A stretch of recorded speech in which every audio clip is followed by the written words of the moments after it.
Hey everybody, welcome on our channel. In this video we are gonna see, what if Naruto got harem with Korra, Kuvira and Asami? Part 2. If you are new on the channel, don't forget to subscribe our channel and like the video too. So without wasting any more time, let's start the story. Naruto stumbled forward, his body heaving forward in pure exertion, stemming from the will to move forward.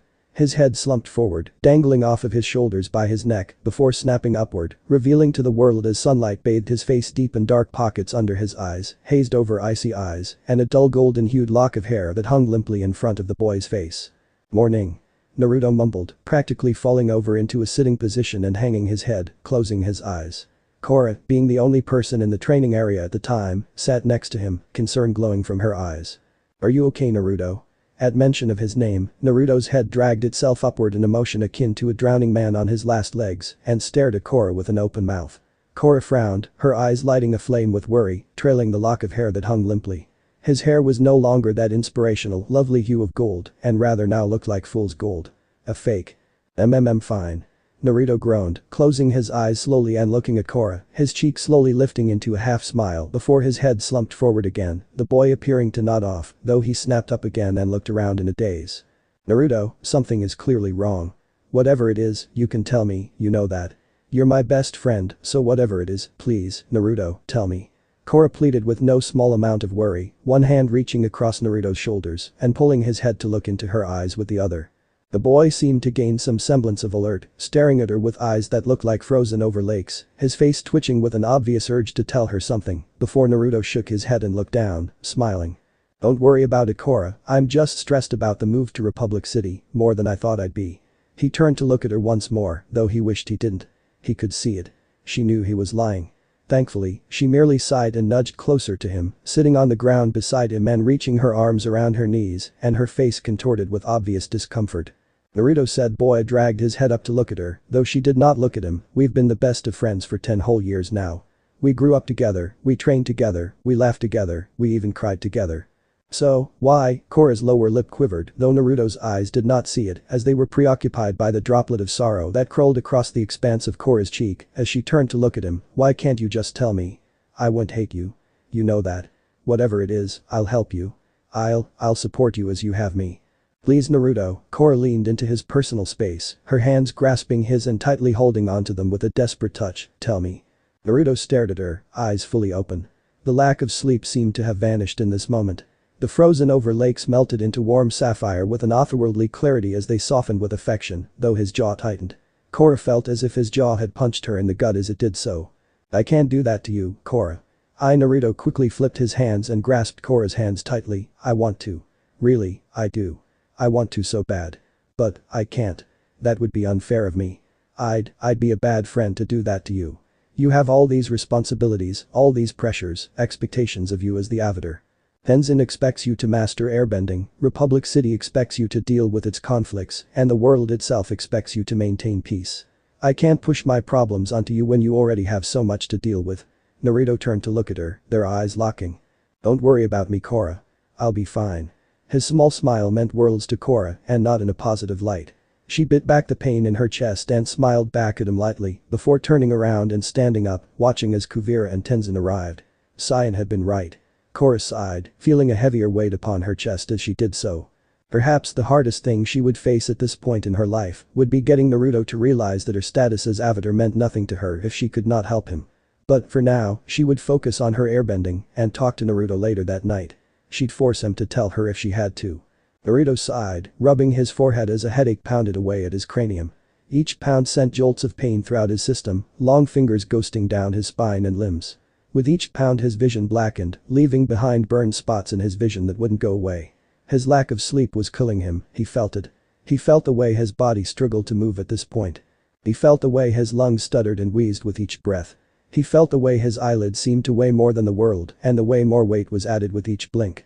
But, he couldn't stop himself. He had to stay up every night. He had to study. To see. To find the pattern. The pieces, as little as they were in that folder, they were trying to tell him something. Where that dead man was still breathing. "So, Naruto, what's troubling you?" Kuvira's form appeared in his vision to his left, where Korra had been. Naruto admitted that he didn't even see her sit down, just that she was now suddenly there, staring up at the sky in a relaxed position. Regardless, his eyes narrowed in irritation as he continued to hold his palm to his forehead, trying to ease the pounding. Nothing is bothering me. Naruto felt a pang of regret at the unnecessary viciousness that had wormed its way into his voice. The girl was only trying to help, he shouldn't shun her away with harsh words. But, Naruto found that with the pounding in his head, it was difficult to focus on much else other than trying to quell whatever demon was stomping in his skull. To her credit, Kuvira seemed unbothered by his tone, merely nodding her head and closing her eyes, seemingly in thought. Naruto found his eye lazily trailing the shape of her frame as he held his head. So, the circles around your eyes, the sluggishness of your body, and the headache you're trying to stop aren't a problem. I'm scared of what you think a problem is then. Naruto snarled at the way her response seemed so calculated, so planned. Naruto decided, from the time he had known Kuvira, that was something she seemed to exhibit in spades. Calculation. Everything she did. Every action taken. Every word spoken. Perhaps even every face made were all calculated with precision. They accomplished exactly what she wanted them to. Naruto hated that he wanted to see her fault, to see her stumble just once. Because he did not hate Kuvira, but rather, hated the way she seemed to control everything. Why could he not do the same? Kuvira turned her gaze away from the blue skies to look into Naruto's own blue orbs, with an all-knowing, arrogant smirk that was a mainstay of her personality. Naruto had conflicted feelings about the way it drew him in for a challenge. He had conflicted feelings about the way her green eyes had seen and experienced so many things that the shared blue hue of Korra and his own eyes had not. He had conflicted feelings on the way he couldn't really figure out who Kuvira was. He had conflicted feelings about the way she wove a wonderful experience into a stone-cold job. He had conflicted feelings because everything since he had arrived at Republic City was different. And Kuvira seemed to be a shining symbol of that. Kuvira, on the other hand, was conflicted, holding the gaze of Naruto's dull sapphire as they continued to stare at each other silently. This person in front of her interested her to no end. Seemingly every day, even as settled into routine as their little entourage was, she noticed something new about it. And it intrigued her. The way his hair seemed to be able to glow and shimmer in the sun as gold did, while his hair was also able to absorb the sun into itself, dulling in the process. The way his sapphire-jeweled eyes could gleam with a clarity not of this world and yet turn opaque and cold as ice. Kuvira was even interested in the way Naruto seemed to push himself down and yet he did not accept help. That last note had been irritating her lately and that in itself was perhaps the most interesting thing about Naruto. In no short time, Naruto had become a person worthy to worry about in Kuvira's eyes and she did not even know why. So Kuvira decided to take the calculated route, preferring to leave whatever urges or desires or emotions that could bubble up on the side in favor of really figuring out who Naruto was. My lack of sleep's a problem, sure, but nothing's causing it. I'm probably stressed from the move, here's all. The way Naruto slurred together spoke volumes to the severity of his sleep problem, and the way he seemed to not notice how his body was swaying did as well. Kuvira continued to stare at him, before sighing and returning her gaze to the clouds. You know, I've watched someone do exactly what you are right now. An internal vendetta, a personal grief. You've got it written all over you. I'd know, because I did the same damn thing. Naruto's eyes shot up to look at the side of Kuvira's seemingly uninterested face, and his ears perked up at the way she seemed to just be engaging in casual conversation. It bothered him. This was too serious a claim to be so calm about. You dealt with spirits, what did you call it? Naruto held his head in pain, a sudden spike from his headache, causing him to hiss in pain. Kuvira looked over for a brief moment, her brow flinching, before she hastily returned her gaze to the clouds and steeled over her chest as she prepared to spill her guts to some kid she'd barely known for a month. When I was 8 my parents abandoned me. To this day, I don't know why. But luckily enough, I was picked up off of the streets by Cyan. She took me in and treated me like I was her own daughter from day one. I grew up under her care, under her guidance, her love. But, I was stupid back then. Like an idiot I began to feel that her love couldn't fill the void, the emptiness, left behind by my parents. And, I needed answers. So I sought them. Tore through reports from all over the Earth Kingdom and even disappeared from Zeofu for 3 weeks. When I came back, disappointed and empty, I expected anger and resentment. Disappointment. But, instead, Naruto watched as her jaw seemed to quiver, though Kuvira's tone didn't change, nor did her gaze waver. Cyan cried as she hugged me. She was relieved. Overjoyed. Because I came back. Because she loved me, like her own little girl. It was that moment, a stupid look on my face as Cyan cried while hugging me, that I felt whole. Like I didn't need to know why my parents left, because, by leaving, they had given me the best gift in the world. Naruto looked down in deep contemplation as Kuvira worked to compose herself secretly, not wishing for Naruto to see her weakness. She wasn't fishing for pity, she was trying to help someone for spirit's sake. Naruto sighed, his eyes too dragging upwards onto the blue expanse above them. Naruto stared at the clouds, his head pounding, his hands shaking slightly, while Naruto struggled to force the words out of his chest. He could feel them. As Naruto prepared himself to tell his story, to confide in another person the issues he was dealing with, a swift whiff of velvet hair and gold strands wrapped around his nose and clenched his jaw for him, silencing him. The boy closed his eyes, relief flooding his head as he continued to smell them. No. He could do this. He had to. For them. And he had to do it alone. Because no one else should have to do this for his parents. I'll deal with it on my own. Thank you, Kuvira, but Kuvira turned her head to watch as Naruto seemed to grasp for something in his personal space, his hands finding nothing as they clenched. I am the only one that should have to do this. I can't burden anyone else with this. Not you, not Tenzin, and certainly not Korra. I'll deal with this soon I just need time. When it's done, Kuvira turned away once more, narrowing her eyes at the clouds, as Naruto's tone of voice turned frantic, desperate, despairing. Everything will be fine when it's done. When it's done. Republic City sparkled and shined at night. It truly became a beacon when the light from the sun was lost and all decency vanished with it. Sadness and happiness intermingled and became one, euphoric and depressing aura around the city's streets. Returning home and finding home blurred into an alcohol-fueled haze that disappeared when the moon did. And blood and rain mixed together in the alleyways. Naruto stared at the city as he gripped the railing of the ferry, gritting his teeth with a tense frame as the ferry grew closer and closer. No longer did he adorn his frame with his southern clothing, even foregoing his treasured wool furs for a stuck-up aristocratic suit that he had bought 2 weeks prior. His golden mane had been slicked back and held together with an egregious amount of gel that shimmered as the glass of any building within Republic City and reeked of artificiality, as did the kindness of street rats. Naruto refrained from growling as he stepped off of the ferry. He had done well to mask it whilst residing in the air temple, but Naruto's blood burned whenever he looked at the skyline of the city. Striding forward, away from the ferry, Naruto continued to stride forward through the city. Sleazy females nodded towards him at every corner, and brutish thugs appraised their score as he passed. But, he was left alone. As was everyone in Republic City. You either involved yourself or not at all. Especially tonight. Naruto's stride did not break. Not for homeless men praying to all spirits above that there was a pitiful fool walking around at night. Not for the women that seemed to only desire the wealth they thought he had. Not even for the sounds of struggle and crime that assaulted his ears whenever he passed particularly filthy alleyways and streets. The suit was uncomfortable. Restrictive. But he dealt with it. All he needed it to do was get him in. That was all he needed. It did not matter if after tonight it was useless. It did not matter that his head permanently ached from the abysmal amounts of sleep he managed to get after his nighty excursions and study. He would be able to move past all of that and finally take a step towards being done with everything. All that he had to do was get in. With a few more decisive turns and twists about the winding maze of metal and stone that made up Republic City, Naruto arrived. A crowd had gathered, all surging forward with one purpose. It was small, and without a keen, or even just an attentive eye, one would miss the obvious gathering. Mingled in with the common rabble and thugs were well-dressed, suited individuals that periodically disappeared into the same building. Even with his sleepless haze, Naruto saw it clearly. So, Naruto mingled. Stood around. Loitered. Even took an offer for a puff of some cigarette-like thing, all for appearance. To get in he had to look the part. Eventually, 2 men approached and merely nodded towards the door without looking at him.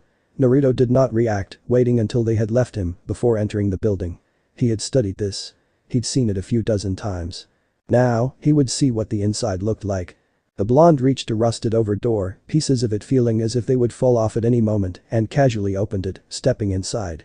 Immediately, the blonde was assaulted with a literal barrage of intoxicating smells. As his eyes opened and adjusted to the eternal smoky haze, they were greeted with piles of drugged-out people that seemed as if they could not register that they existed. And, his ears were met with nothing. There was no music playing, no loud yelling or screaming. Not even moans met his ears. It was quiet. This was a private place. Not for the loud. This was a serious place. Not for the playful. He picked them out immediately. Everything was about appearance. The drugged-out and brain-dead vermin at his feet and stacked against the wall, breathing quietly. The smoky haze that had dulled his senses since he arrived. Even the dull purple and blue lighting. All of it for appearance. Should the police, for some reason, decide that their occasional allies were in need of some court trials, there would be no evidence of what really happens here. Regardless, despite the haze that overcame his senses, despite the restless pounding in his head, Naruto's eyes gained clarity for the first time since he opened the folder. So, he strode forward. His gait was calm, controlled. And, calculated. Each step had a purpose. If it didn't, he'd be ousted immediately, called out, taken. He'd be one of these drugged out piles of flesh, barely holding on to the ability to function let alone think. Eventually, he sat down. Alone, naturally. In a booth. If he had heard right, and by spirits did he hope he heard correctly, a booth was the place for what he wanted. Within 10 minutes Naruto found himself nodding his head to some sort of rhythm that his body felt it must do, and his foot began to tap. He heard it. There was music playing. But, it was very faint. Very very faint. You could only hear it if you made it to the back of the room. And you could only recognize that it was music if you were still conscious by the time you made it there. Almost as if called by his tapping, another gentleman sat himself beside Naruto, tapping and nodding along as well. Naruto did not waver. Did not even react. Instead, as if this was a practiced routine, Naruto reached into his jacket pocket and retrieved a photo. With a vast exertion of willpower, Naruto did not react to the smile that flashed all over the room as he handed over the mugshot. The man beside him lazily put forth his hand and grasped the mugshot, giving it a once-over, before looking at Naruto. Dread filled Naruto's system. They weren't supposed to look at you. Let alone notice you, if you did everything right. First time. I can tell. Booths are for water kid. Naruto looked over at the man with a very brief glance, and the man breathlessly chuckled. Water is opium kid. Naruto did not react, nodding away at the now very interesting music. Again, the man chuckled. Everything about him, the sound of his chuckle, the brief glance of his eyes that Naruto granted himself, seemed hollow. Dead. Naruto supposed, doing the things he did, he would feel dead. Well, you've done a better job than the bags we've got at our feet. At this, the man casually placed his foot on top of one of the drugged people and tapped his foot to the music. Tell you what. You get a pass. Make it your only one or don't plan on coming back. And, I'm sure this doesn't need to be said, but suddenly, Naruto felt the tip of a blade press itself lightly into a spot between his spine, prompting the boy to slowly turn to stare at the grinning man. We don't care what you do with what we give you. But if you let anything about this place leave here, well, you get my point. Again, the man chuckled, and Naruto restrained a sigh of relief as the knife that was somehow on his spine disappeared. Wordlessly, the man held up the photo, and within a mere moment another figure strode forward and collected it, disappearing into a door that Naruto had not seen before. You did good kid. Managed to get in. That's more than most. Even managed to get to a booth. Now that's the real accomplishment here. Even managed to stay calm. Good, good. You know, the man paused slightly, reaching behind his head and retrieving a sealed package that looked like it belonged in the mail, and handing it to Naruto without looking at him. You could fit in here if whatever you've got going doesn't work out. Anyway, this is where we don't see each other anymore. With that, the man got up and strode away. Naruto would have gulped, but he was worried he'd be paralyzed if he did, and instead calmly got up and left with his package, a smile gracing his face as he closed that rusted iron door. Naruto was sure to quickly calm and compose himself, placing the package within his jacket pocket and finding a great pleasure in the weighty feeling it added to the jacket, striding forward with a pleased gait as he backtracked through Republic City. On a whim, Naruto decided to go see the prophetic arena, even if he didn't go inside. He felt within himself that he had to go. He had to see that terrible place once more. Before he settled things. He had to. Eventually, Naruto arrived to see the golden lit theater turned arena and stared across the bridge that connected it to the city. The water shimmered beautifully all around it and Naruto breathed in slightly, eyes closing as he reveled in the smell of the sea. It was calming. Sighing when he finished, a content smile breaking across his tired and tense face, Naruto turned around, only for his content face to drop in shock and dread. In the crowd of people stood Korra and Kuvira, looking around the area with shrewd eyes. Why were they here? It boggled Naruto's mind.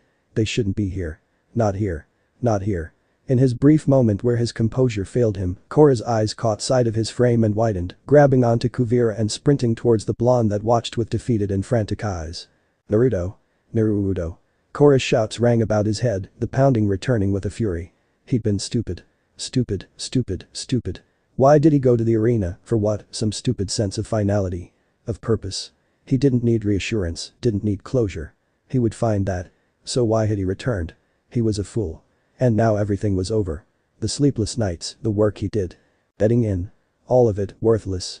Korra's eyes popped into his field of view, staring up at him as she bent down to look at his face with a curious look. Naruto saw Kuvira's feet as well, and his chest emptied. He felt hollow. So, Naruto, what are you doing here? Korra's face was angry, demanding. She wasn't going to get an answer she didn't feel was real. She wanted the truth. But, Naruto couldn't give her or anyone else the truth of what he had been doing. Naruto looked up, staring at both of their waiting and demanding looks, before he breathed in. Well, I was trying to see if I could get us some tickets to a pro bending game. Naruto breathed in, his chest tensing. He really hoped Korra would take the bait. He knew it was a low blow to go for the pro bending excuse, and he hated himself for taking advantage of Korra like that, but he couldn't. No one could know. He had to do this on his own. He watched, hoping that what he said was believable. Korra and Kuvira seemed to contemplate what he said internally, both of them mimicking each other's thinking face without even realizing it, and were it not for Naruto's beating heart, he may have laughed. Eventually, they both nodded and looked at him. Naruto could not make anything out from their faces. Well, you're clearly lying, Korra began, looking at him with angry, narrowed eyes, until Kuvira spoke up with an arrogantly happy smirk on her face, but you can get off of the hook if you actually take us to tonight's match.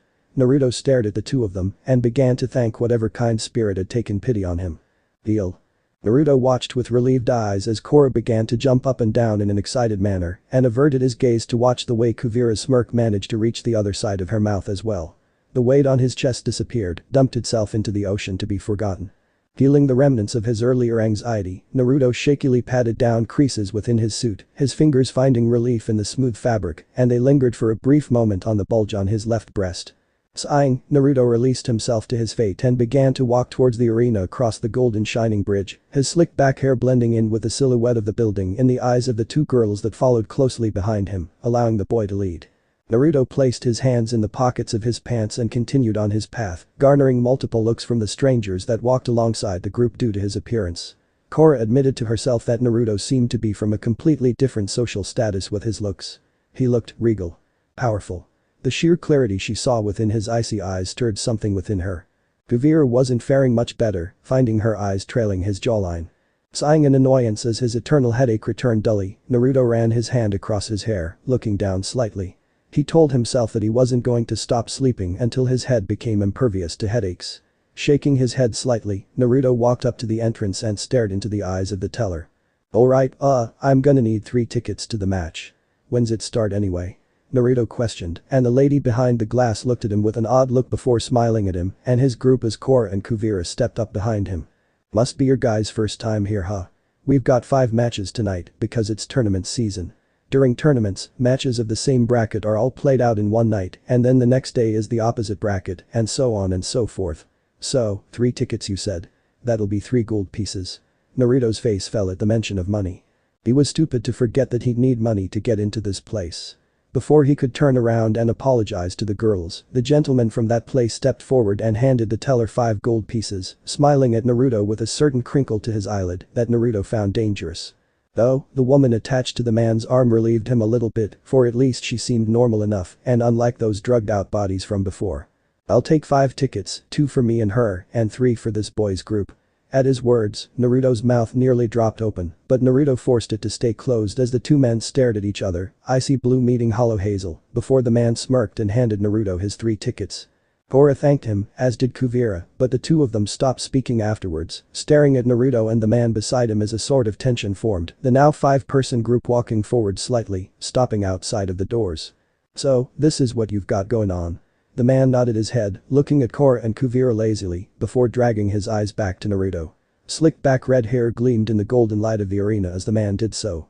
Well, if this doesn't the man gestured with his hand in a sort of arc, follow through, you've got it in you to make it.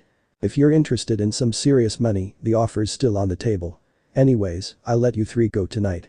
The man bowed slightly towards Korra and Kuvira, pleasure meeting you, Kuvira of Zaofu, and, it's always wonderful to see the avatar.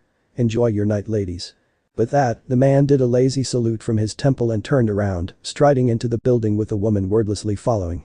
Naruto exhaled heavily, wiping sweat from his top brow and staring at the door the man had left through before a hand grasped his shoulder and pulled him back to reality, finding glaring blue eyes in his face. Who was that, Naruto? How'd he know you? Korra demanded lowly, pulling him closer so he could not escape her glare. As always, Kuvira's presence was felt as he saw her frame behind Korra. But, while he may have wanted them to stay out of his business for personal reasons, if they ever got involved with that sort of man, Naruto didn't want to think of what would happen. Korra was an avid breaker of rules, so it wouldn't even take a minute for her to and, well, Kuvira was an avid enforcer of rules, yet she tended to sway towards leniency from them, so. Naruto quickly grabbed Kuvira and pulled her into their little huddle, Naruto's eyes turning intense and serious as he stared into the eyes of both girls with a stern lock of his jaw. Do not speak about, look for, or ever even think about that man ever again. Do you understand me?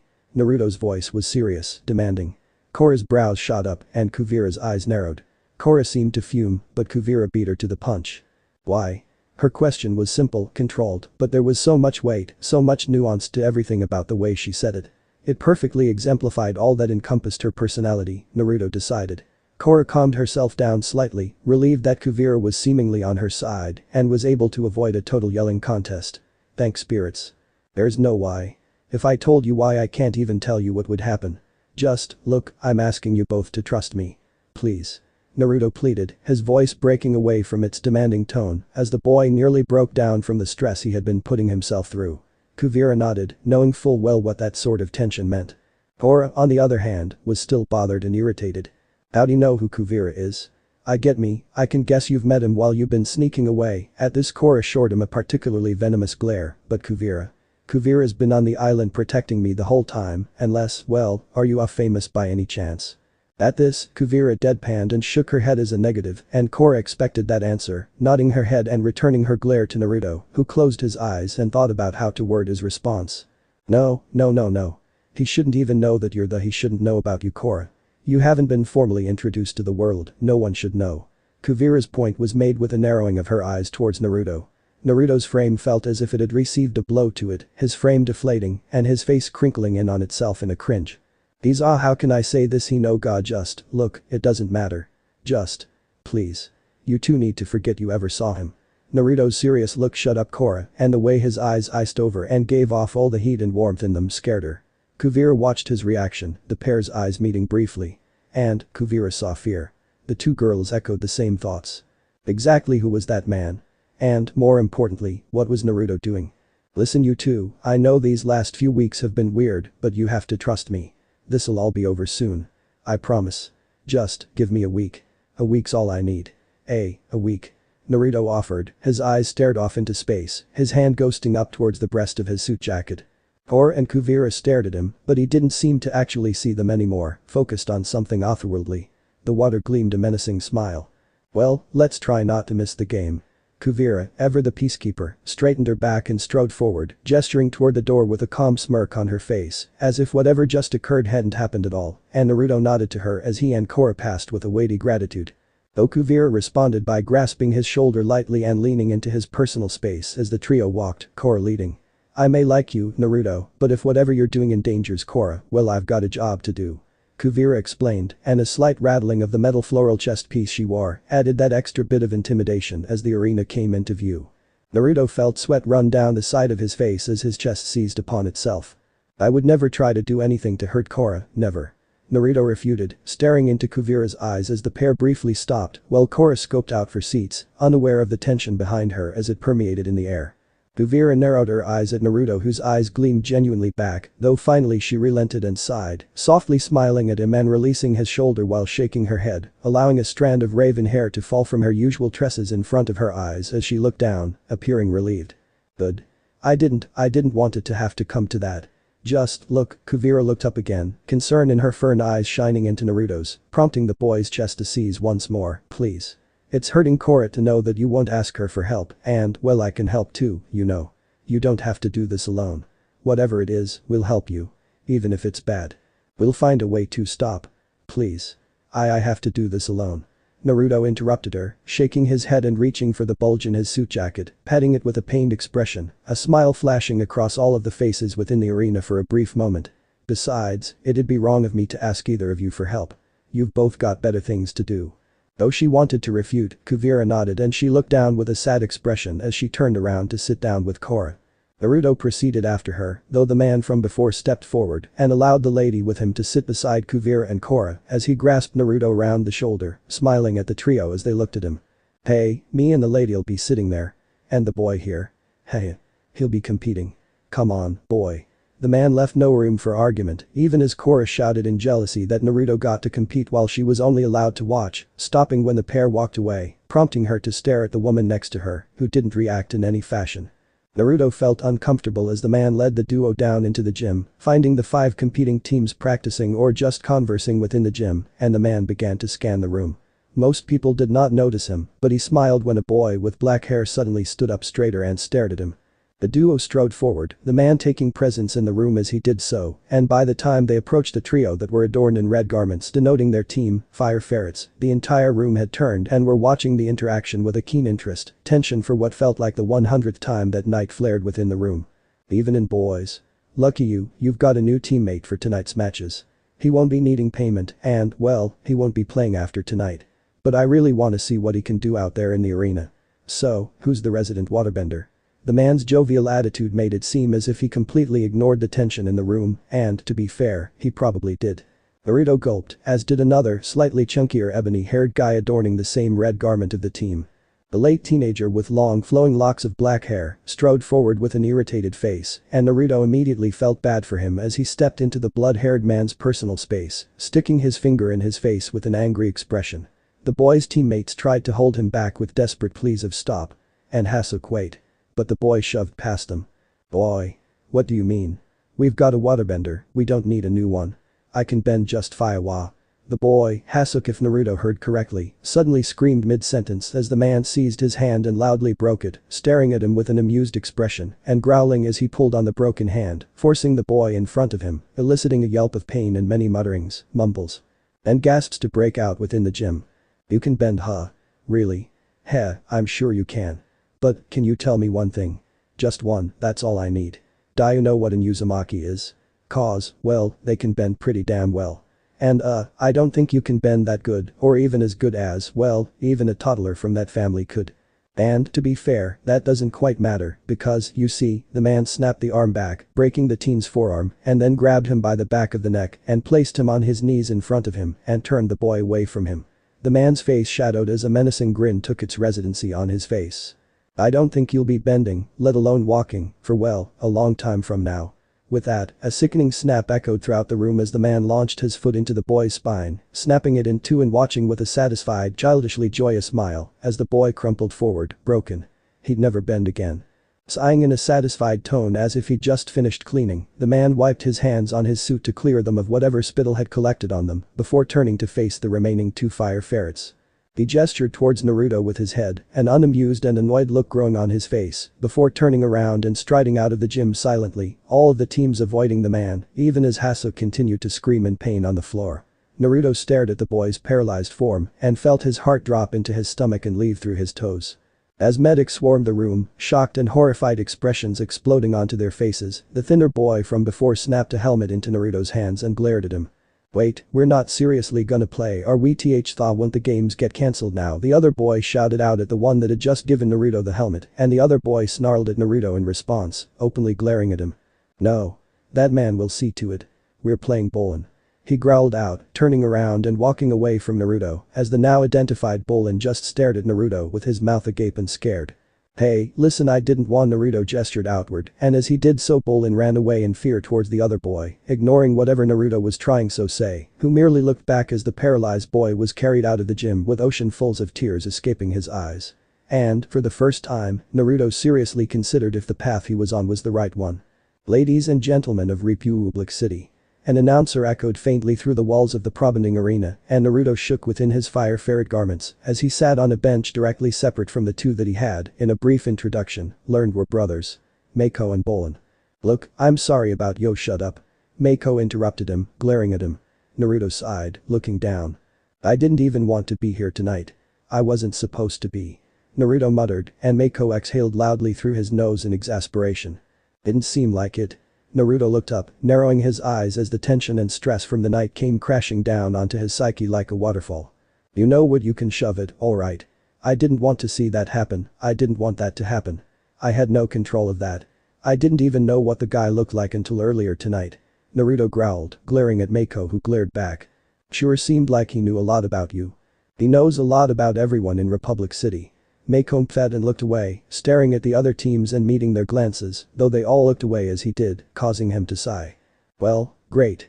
Now we're gonna be targeted by other teams, or worse, ousted from the arena and banned from pro bending after tonight. I doubt he'll do anything about that.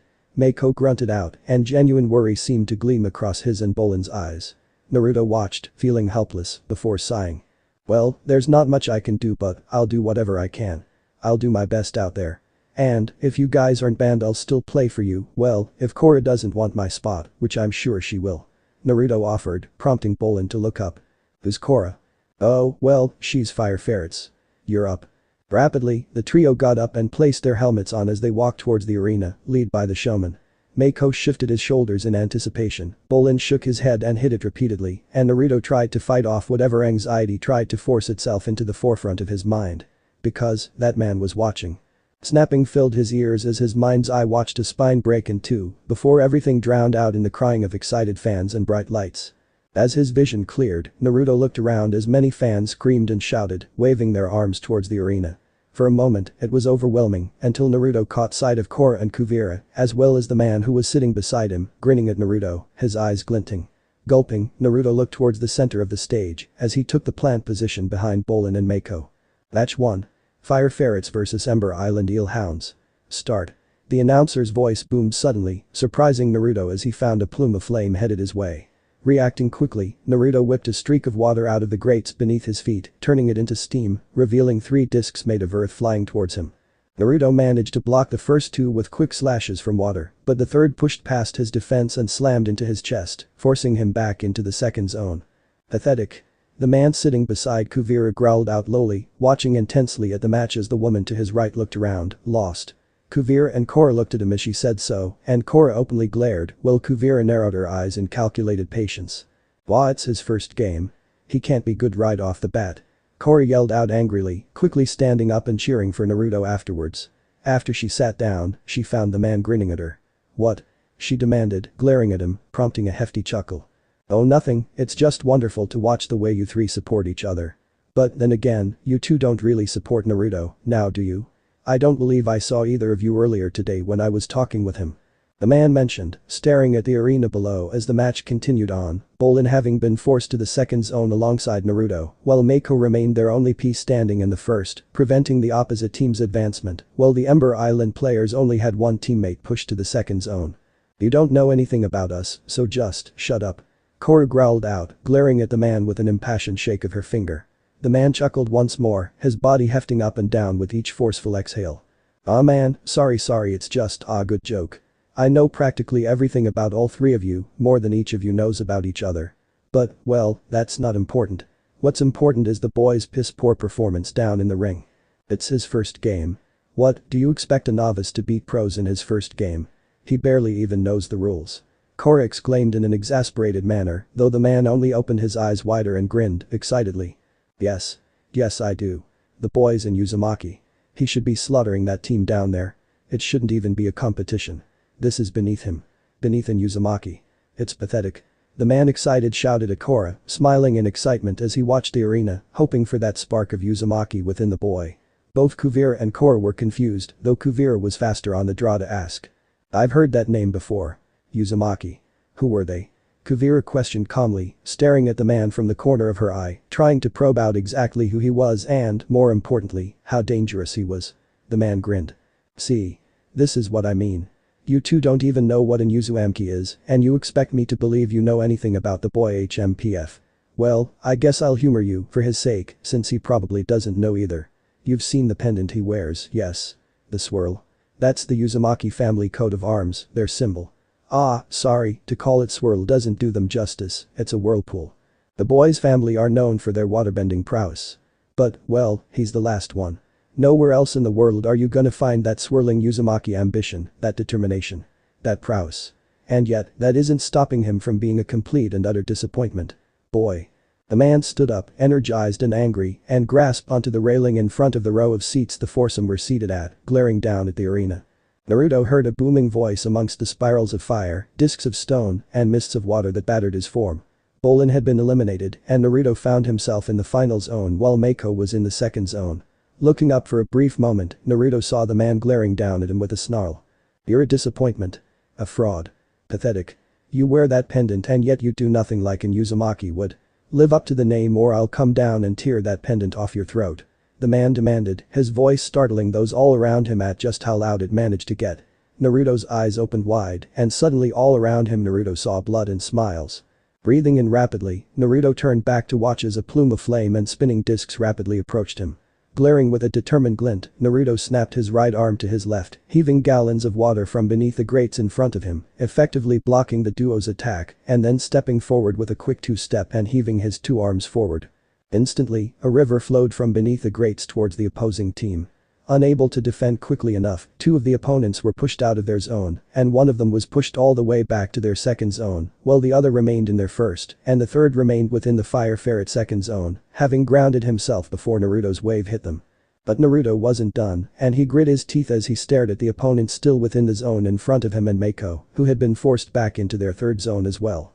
Mako, steam. Naruto grunted out, heaving up a quick burst of water that met a blast of flame from Mako's extended arm, creating a veil of steam that Naruto used to shoot out 3 accurate fast bolts of water from around his arms, in an action that imitated Kuvira's style from the many spars between her and Korra that Naruto was given a front row seat to watch.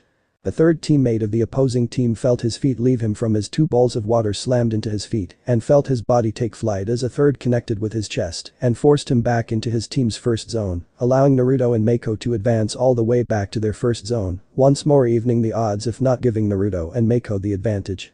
Naruto narrowed his eyes, watching as the other team began to furiously hail elemental attacks towards his person. Naruto weaved and ducked between the earth discs and used quick whips of water to cancel out the firebender's attacks, planting his feet wide as a sweeping wave of water flew towards his person. Naruto bent the water as it hurled towards him through the air and turned his body rapidly in a 180 turn clockwise, redirecting it towards the surprised Ember Island eel hound, forcing him off of the platform and eliminating their waterbender, prompting a shout from Korra up in the stands.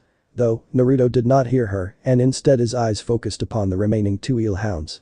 He watched and waited, choosing a reactionary route as Mako launched blasts of fire towards the opponents, and his eyes caught the quick glance the pair gave each other, the bender in the first zone turning around to smile at Naruto, prompting his heart to seize, and his form to give way as 2 earth discs impacted with his chest, and a wave of flame forced him to fly further backwards, dropping him off of the arena in one synchronized attack that the eels had clearly been keeping as a trump card. From the stands, the man growled in annoyance and anger, glaring at the arena while Korra sat down and crossed her arms, upset but still happy at Naruto's performance for that round, turning triumphantly to the man. There, he eliminated one of their players and made a major push for territory, that good enough, Korra asked in a sing-song voice, though glared once more as the man shook his head. No. You aren't getting it and neither is he. He's a spirit-damned Uzamaki. He should be dominating out there. The man's angry expulsion of irritation prompting many looks, but at this point in the match, all of the seats around the group had been vacated from annoyance at not only the man's loud style of watching, but also Korra's. You know, you can shut your mouth. You don't even seem to be a bender, and yet you're here judging him like you know it all. Korra yelled at him, pointing her finger accusingly across Kuvira's seated frame, who continued to watch with focused eyes as the two engaged. The man smirked, looking at her. You know, you might be the avatar and all, and you're right, I can't bend. But, I know I could take you out in seconds, bending or not, avatar or not. I'd have you broken and bleeding at my feet before you could even get those eyes of yours to glow. The man said with complete seriousness, all levels of energy and excitement gone, even the slight undertone of childish joy was gone. Kuvira narrowed her eyes, preparing to involve herself, though Korra was quick to act and stood up. I could take you. It'd be easy, no, it'd be unfair as how easy it would be. Korra claimed, crossing her arms and glaring at the man with an irritation that seemed to be peaking. He stared at her, before slumping further in his seat. If even one spark of fire, or one pebble of earth, a misting of water, well I can't exactly expect you to bend air, now can I? At this, Korra's unyielding face of anger broke apart and her mouth fell slightly, but, the point still stands. If you even step towards me, the whole of Republic City will fall upon you like the ocean to snuff out whatever flame you conjure, turn whatever earth you bend to mud, and dominate whatever water you try to bend. Sit down. The man's voice did not waver, did not even attempt intimidation. There wasn't even a tone of confidence. What was scary, to both Kuvira and Korra, was the way the man made both of them believe his statements. Somehow, they knew what he said was true. He was untouchable and he knew it. Korra reluctantly sat down and watched as Naruto's match prepared itself for the second round, the first having gone to the Ember Island eel hounds. Below in the arena, Naruto's mind began to work. Gears turned, and had Korra seen him, she surely would have made some sort of joke about steam coming from his head. But, he couldn't find it within himself to care at the moment. For a brief moment there, the briefest, Naruto had felt his heart stop. It seized upon itself like it had so many times prior. But, it was during that moment, when his heart freezes and the edges of his vision blacken, that Naruto had felt a tug. No, it wasn't a tug. It was a touch. Fleeting, for sure. Teasing. Like a playful kiss upon his brow.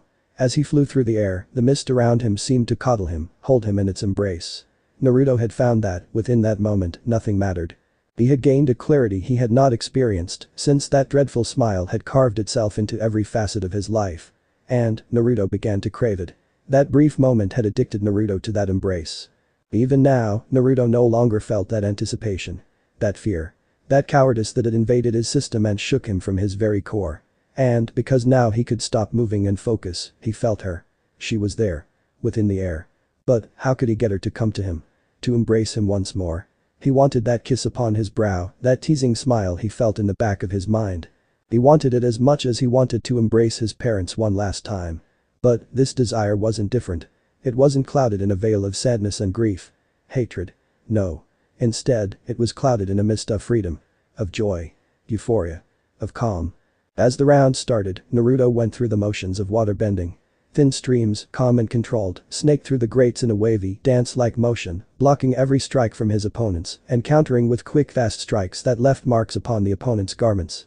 In the stands, the man's eyes opened completely. Whatever drugged haze had permeated within them throughout the night had vanished in an instant and he stood up with a frantic energy. He could see it. Gripping the bars tightly, anticipation began to build within his frame. Korra and Kuvira stared at him, standing up to follow his eye line and watch Naruto, who seemed to be acting on complete instinct, his eyes closed and his face calm, as he wove his body through remarkable feats of momentum. His feet rarely touched the ground, and when they did, his entire body weaved with his momentum, carrying him to his next footing. Down in the arena, Naruto smiled. As he weaved through motions that were flowing throughout his body as fluently as he moved through them, that teasing mistress from before began to touch his frame again. Fingers made of mist touched along his arms and legs, trailed themselves from his thighs up to his jugular, scratched at his back, trailed each one of his ribs, and tauntingly cascaded their oh so wonderful touch down his spine, emphasizing each segment with a neat little swirl. And, finally, an embrace. A kiss upon his brow. There she was. Naruto opened his eyes, and the clarity in them that Korra had seen before returned tenfold. Planting his feet powerfully, Naruto's momentum stopped dead in its tracks, and up in the stands the man began to try and bend the railing in his giddiness. The mist that had begun to permeate around Naruto suddenly stopped dead in its tracks as well, lazily floating around his form, undisturbed, even as chunks of busted earth flew past them. "Naruto. What are you doing? Come on." Bolin shouted out as he launched 3 more earth plates towards the opposing team, looking from his brother and back to Naruto periodically. Mako stared as well at his unmoving teammate and shook his head with a smoky exhale from his nostrils, clearly angered. Naruto stared forward, smiling serenely as the enemy team shifted their strategy and began to launch attacks exclusively at Naruto. Wordlessly, Naruto brought his right arm down in a diagonal slash in front of him, a movement that shocked waterbenders throughout the crowd and on the teams watching, for it directly opposed the source of water that Naruto was to draw on. Their jaws dropped as a thin whip of water manifested itself from the air and cut cleanly through the 4 discs of earth, splitting them in half as they flew harmlessly past Naruto's unwavering frame. Naruto began to slowly weave his body back and forth, rocking it like a wave, his shoulders imitating the tides of the moon, push and pull. The arena, the opposite team, the referee, and Naruto's team watched as he snapped his arm forward, knuckles outward towards the opposing team. A wave appeared behind him. Not from the water in the grates. Not from the water below the arena. But rather, from the air. It had given him this wondrous gift, like an engagement ring, as it wrapped itself thinly around his ring finger as it extended towards the opposite team, sending forth an army of thin whips of water like eels. The Ember Island eels were overwhelmed as the water roared upon them. A few whips of water they could dodge, but a wave made of them was impossible. They were forced back, and their waterbender made desperate attempts to redirect the water to no avail. The air was Naruto's mistress, her waters his to bend. And no one else would take that from him. No one would take anything from him again. In the stands, while Korra and Kuvira loudly cheered, the man grinned as a dangerous gleam glinted within his eye. The boy had done it. He had met the mistress in the wind, and she had given him her water. Her vapor. But, he had given her nothing in return, yet. Soon, he would. It did not take the boy's mother long to give the mistress something of hers in return. It would not take the boy long. Not long at all. She could see him. A staggering form amidst a cold, colorless expanse of dread and sadness. The moon, in its ever-exclusive love, ignored him. Shunned those it did not want. And the world followed suit. She watched as he stared at it, standing ever still, waiting and watching the waves beneath the mighty being with hope swelling within his chest. He raised his hand, palm outward and flat with a sort of reverence and desperate hope, but received nothing. There was no change, except for the man's frame slumping forward onto his knees as his hope died in his arms, fluttering down past his frame into the swaying waters beneath him. She strode forward, an ethereal thing she was, and stared into the man's eyes. He couldn't see her, but she could see the tears cascading down his face. They were beautiful in the way they sparkled and gleamed in the moon's light. And, in her benevolence and love of all things beautiful, she extended a sole finger, her index, upon his cheek. The tear dripped onto her finger, and she raised it even as the man felt her presence begin to swell within his chest, and a smile began to worm itself onto his face. Smiling back at him, she wove the man's tear into a ring upon her finger, and then wrapped herself around his frame, misting his body. With a smile, the woman reached within his chest and seized control of his arms, guiding him. She felt his elation as she did so. Moving his body, like a dance on the wedding floor, she wove him through the motions.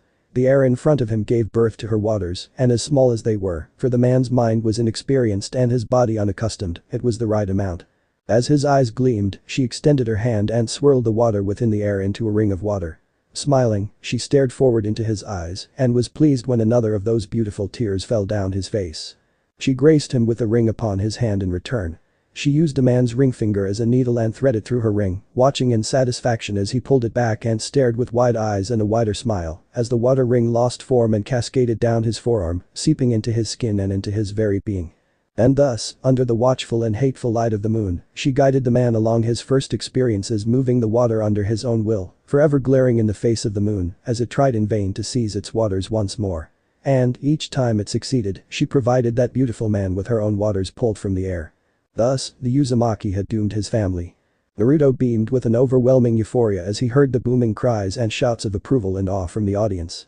He felt their excitement, their energy, their sheer amazement at what he had done seep into his body and only multiply that euphoric feeling into something else.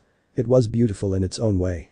Naruto's face morphed into a serene smile as he felt her presence again, wrapping around his body and extending her lengthy arms across his right forearm, grasping his ring finger with a sort of reverence and love.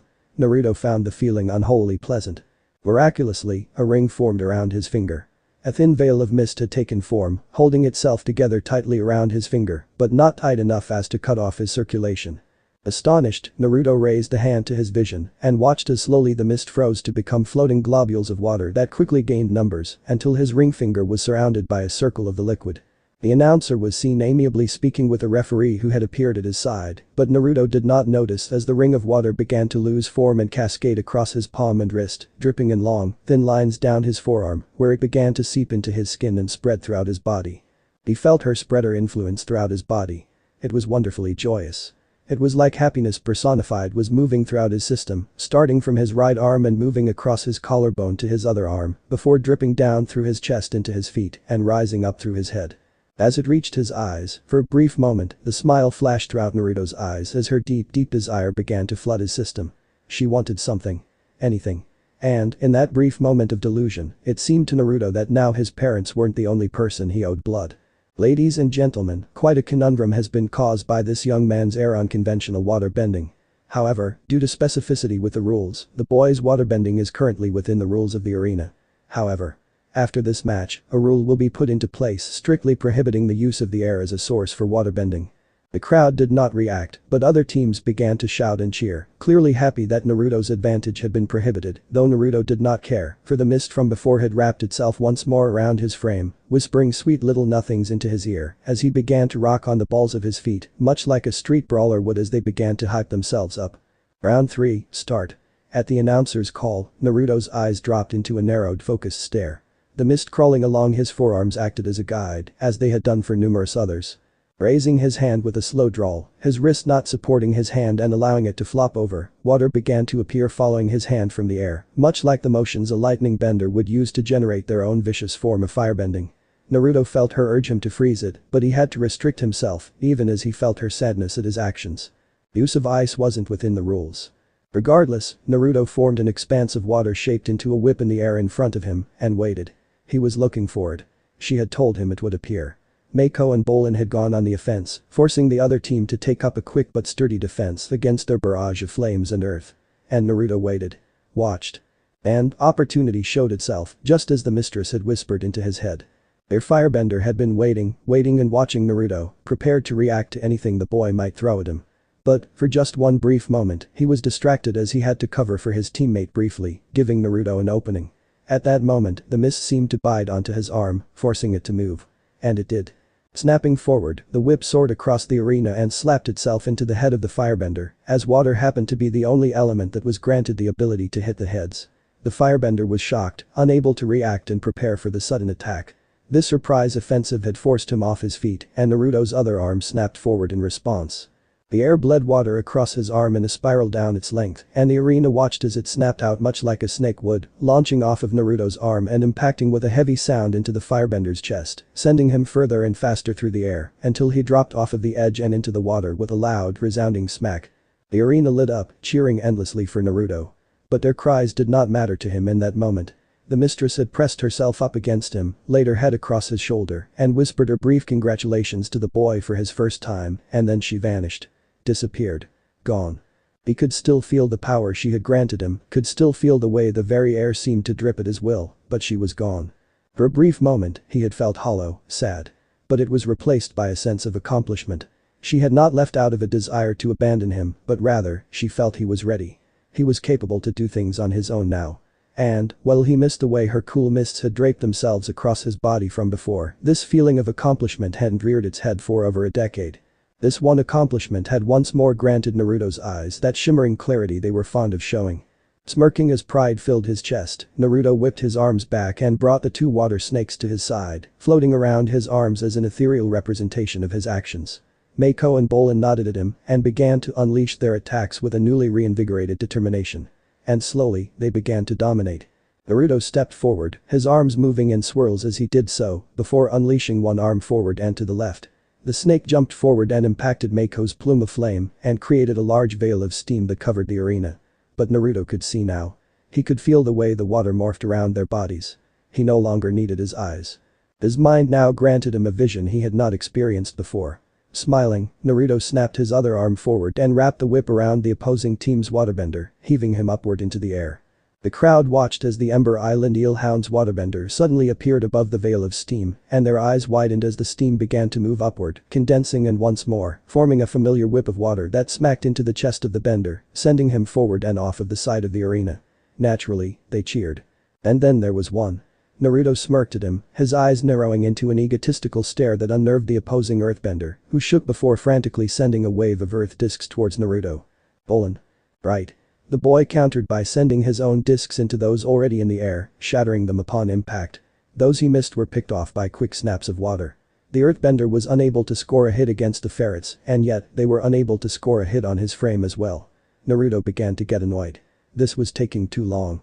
In a spur of inspiration, Naruto dropped the snakes that had been acting as his arms and began to weave his body through a series of swirling feats of flexibility before ending by pulling his arms back with a might heave, as if he was pulling on a rope. And, miraculously, a wave formed behind the earthbender, forcing him forward in a targeted attack that sent him flying over the fire ferret's edge of the arena. Naruto basked in the glow of the arena afterwards, raising his hands and bowing in a dramatic fashion. He'd won. Mako and Bolin ran up to him, slapping his shoulders and yelling excitedly. They'd won. This euphoria was strong enough for the boys to ignore that they had seen their own teammate get permanently paralyzed, but they would remember soon. For the moment, joy circulated their systems in massive doses.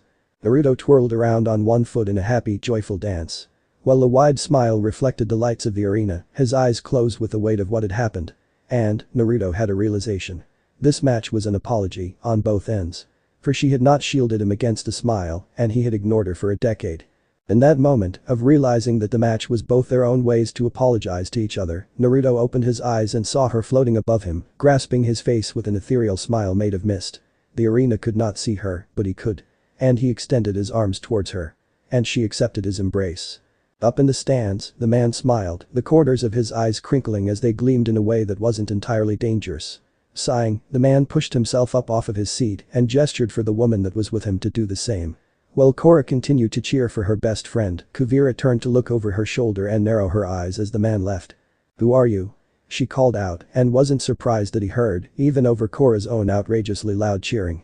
He turned to look at her, chuckling as a smirk took hold over his face.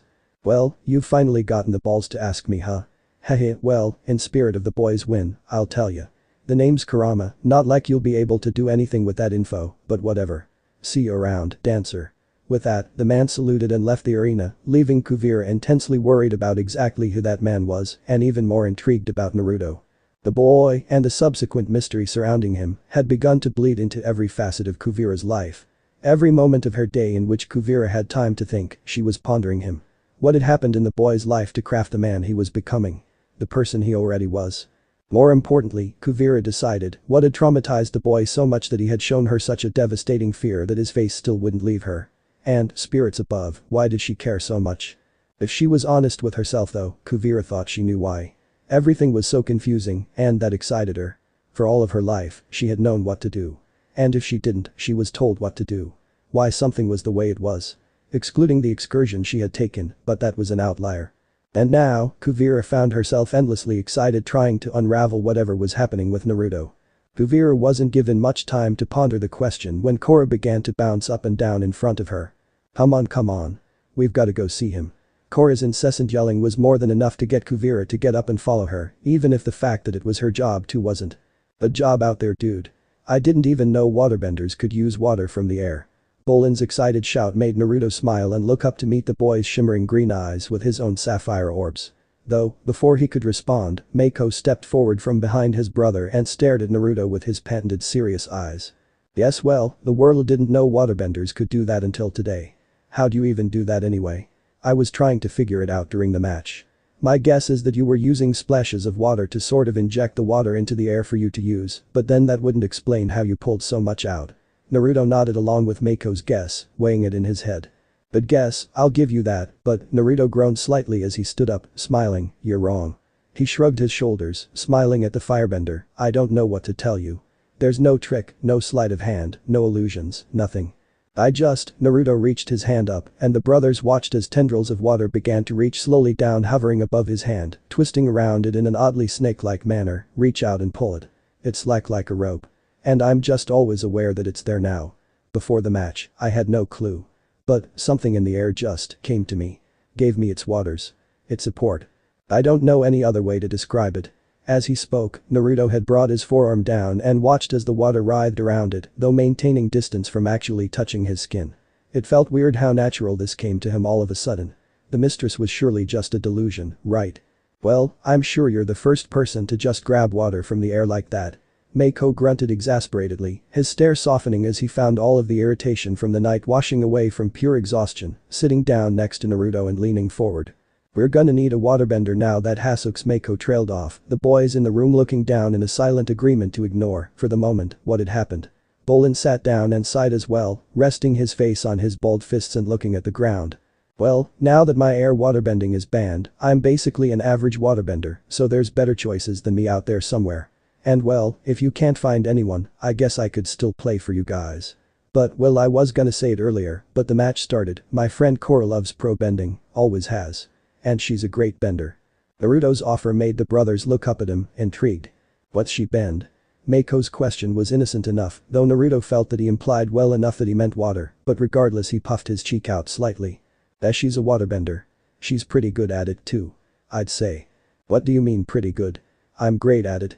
The boys all looked up as a booming, joyous voice rang throughout the gym as Korra stepped in brazenly, smiling cheekily at Naruto as Kuvira stepped forward from behind her. Naruto smiled, waving at her as Mako, and Bolin continued to stare at her. Whoa, Bolin whispered, his eyes sparkling. Mako looked at him and then back at Naruto and Korra as the girls walked up to him, smiling, and when he looked back at Bolin and saw the look in his eye, he felt bad for his brother. Korra laughed at Naruto with a cheeky tone, elbowing the boy and then throwing her arm around his shoulder, pulling the taller boy down to her level. Kuvira shook her head and palmed her forehead. So gotta let go of me geez, this is Korra seriously come on. Naruto grunted through laughs as he tried to get out of Korra's headlock. The girl glared at him playfully and hung onto his head. Nope. Not until you tell me how you bent water out of the air. Her demand was simple enough and Naruto sighed. Fine. I was already gonna tell you, you know that. Naruto groaned, rubbing his neck after Korra released it while giggling at him. Yeah I know, but it's funner this way. Naruto only moaned in response, shaking his head slightly before perking up. Anyway, this is Korra, at his prompt, the girl waved with a smile towards Mako and Bolin, who both waved back, though Bolin was considerably energetic about it, and this here is Kuvira. Kuvira's wave was more controlled and polite, along with a slight nod of her head, to which Mako and Bolin also gave back. Anyway, Korra, we were just talking about you. They're gonna need a waterbender for their team, and… Naruto's question caused Korra to look at him with wide eyes and then back to Bolin and Mako with an excited grin. Really, I'd love to. Oh, can I can't I? Korra ran up to Bolin and grabbed onto his arms, jumping up and down excitedly as she stared into his face. Bolin blushed and looked at anything that wasn't Korra, though he looked at her with an awkward smile and laughed a little. Yay. Yeah, you can. I mean, we need one anyway, right? Korra's face lit up even more and she began to jump around in celebration. Bolin laughed, watching her with faraway eyes, and Mako sighed.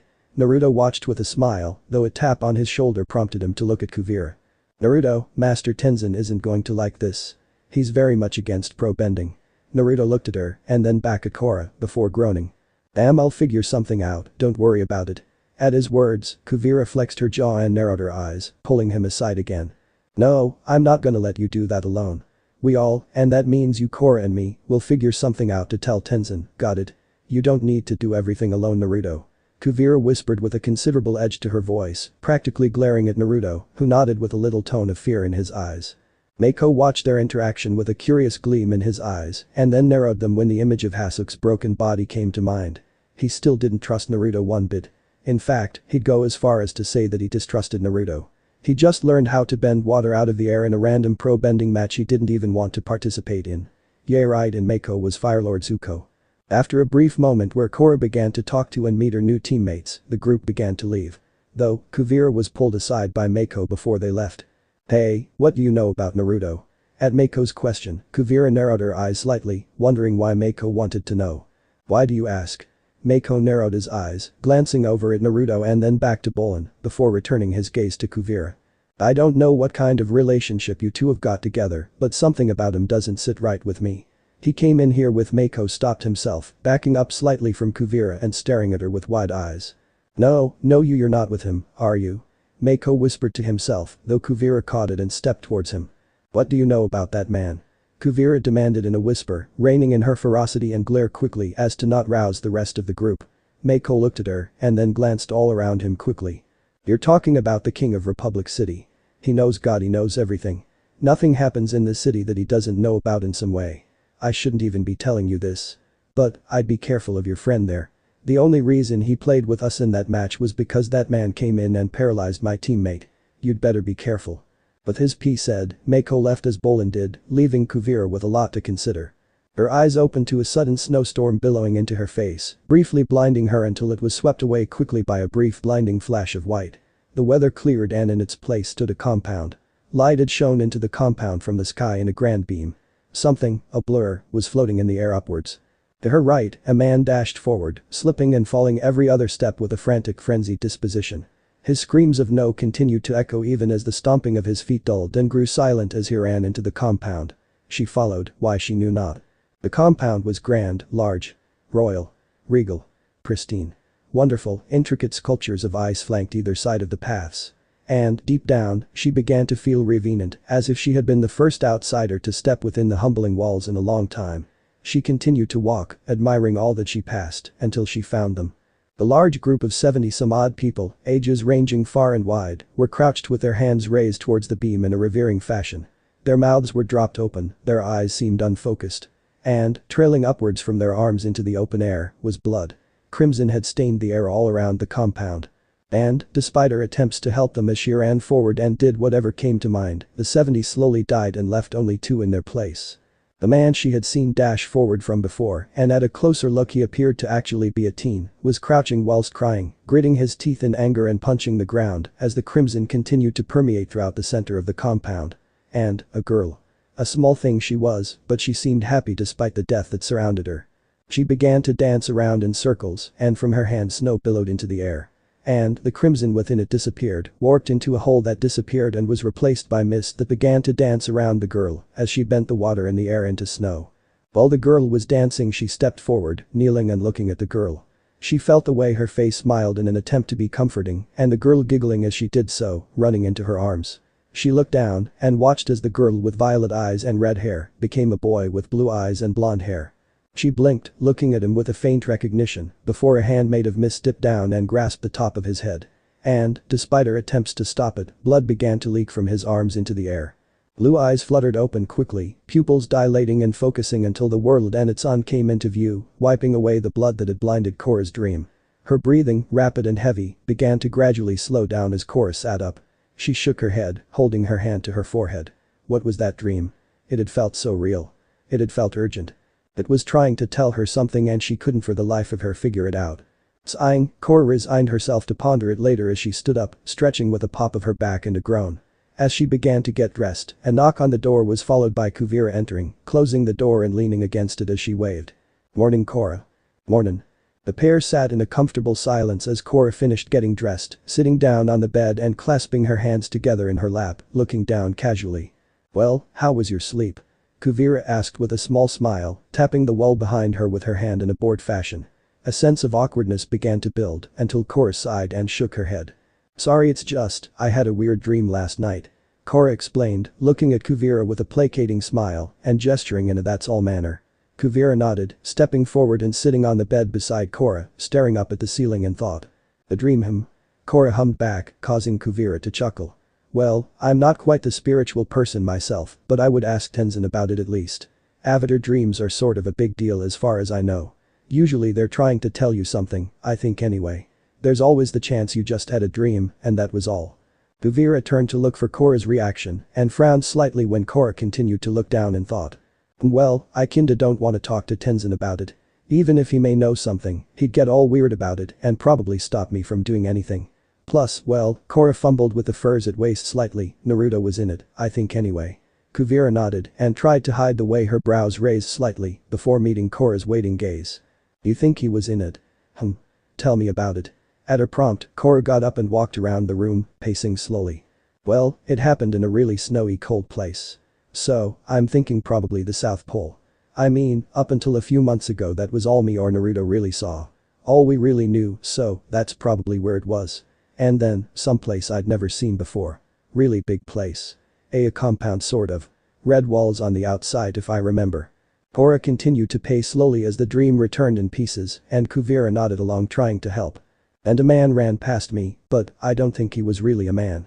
I think he was more of a teen. Well, doesn't matter anyway. I walked in and it just felt like I didn't belong there. Like it was off limits. You know," Korra gestured towards Kuvira, "a no outsiders kinda thing."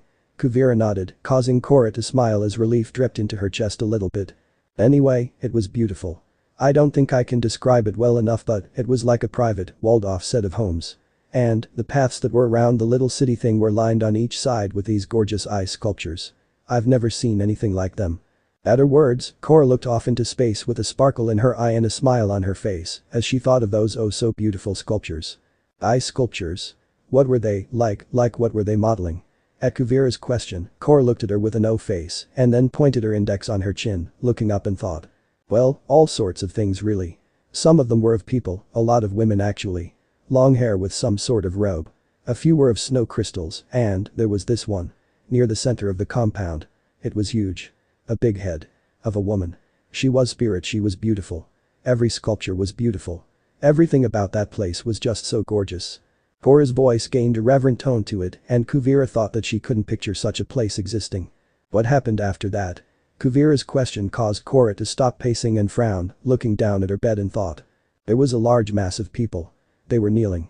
A beam, Korra raised her hand into the air and indicated the direction of the beam of light was coming down from the sky into the center. They were all kneeling around it, raising their arms up. And, Korra stopped indicating it, looking down at the ground with lost eyes. There was blood floating into the air from their arms. Kuvira reeled back in alarm, looking at Korra with wide eyes. What?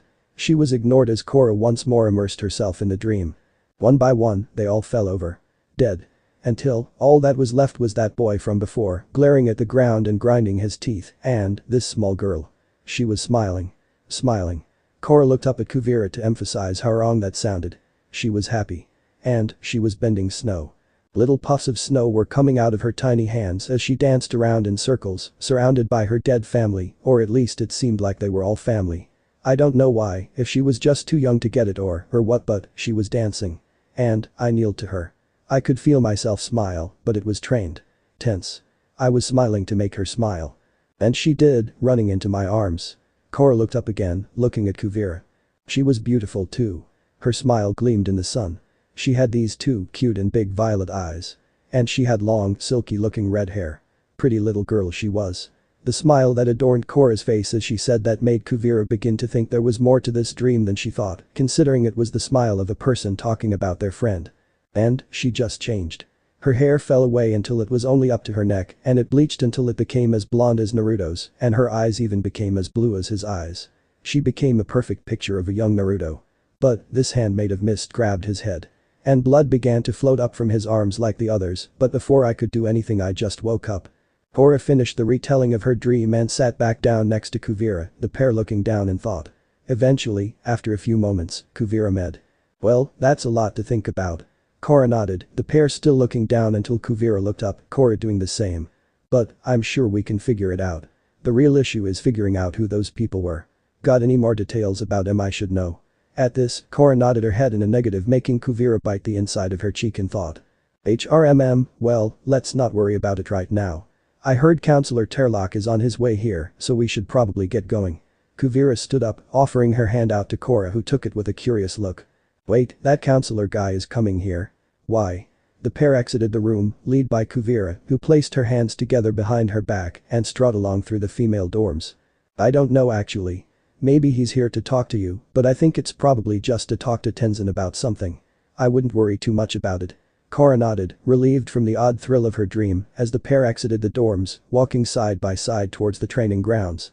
The pair strode forward, and eventually the training grounds came into view, and they noticed a new figure standing in the observer area that was frequented by Naruto and Kuvira, while Naruto and Tenzin were excitedly talking to each other near the wooden boards. The figure turned around, revealing a smiling Turlock who waved lazily with one hand. Haha, hello. Good to see you two decided to show up, those two haven't stopped talking all morning. Turlock greeted, gesturing towards Naruto and Tenzin who were smiling excitedly at each other, practically jumping with energy as they conversed. What are they talking about? Korra asked, stepping forward and crossing her arms as she watched the pair. Turlock stepped forward next to her side, even as Kuvira watched from behind with a keen eye and smiled at Korra. I presume it's about the boy's recent discovery of his new air waterbending. Tenzin seemed quite excited about it when the boy showed up. Korra narrowed her eyes and looked up towards Turlock, glaring slightly. The boy has a name you know. It's Naruto. What are you here for anyway? She grunted out at him in a slight fit of anger, and Turlock chuckled, staring forward at Naruto. Yes, Naruto it is then. As for why I'm here, well, I want to talk to him. And, if possible, I want him to take an aptitude test. At the mention of a test, Korra looked at him with curiosity, while Kuvira stepped forward, standing on the other side of Korra. An aptitude test? What do you mean? Korra asked, and Kuvira looked over at her with a slight look of surprise, caught by Korra who asked what. Though Kuvira looked forward with small smile. Nothing, it's just, I forgot you wouldn't know what an aptitude test is, since you're the avatar. An aptitude test is essentially just a test of a person's ability to bend. Their latent talent. You know, bending is sort of a muscle.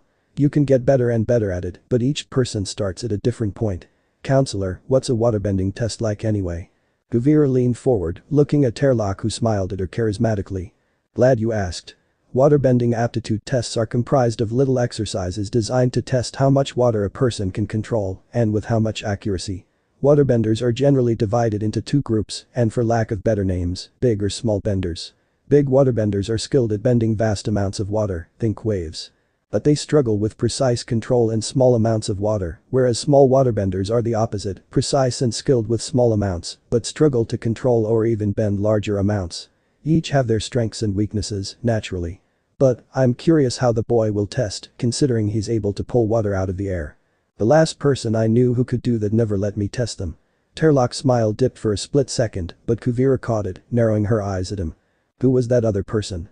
Korra asked, genuinely curious. It wasn't every day you learned about people capable of bending water out of the air. Turlock smirked, looking down at her with nearly predatory eyes. What, you didn't know? It was the boy's mother, Kushina Uzamaki. Damn feisty woman she was, and a damn good bender too.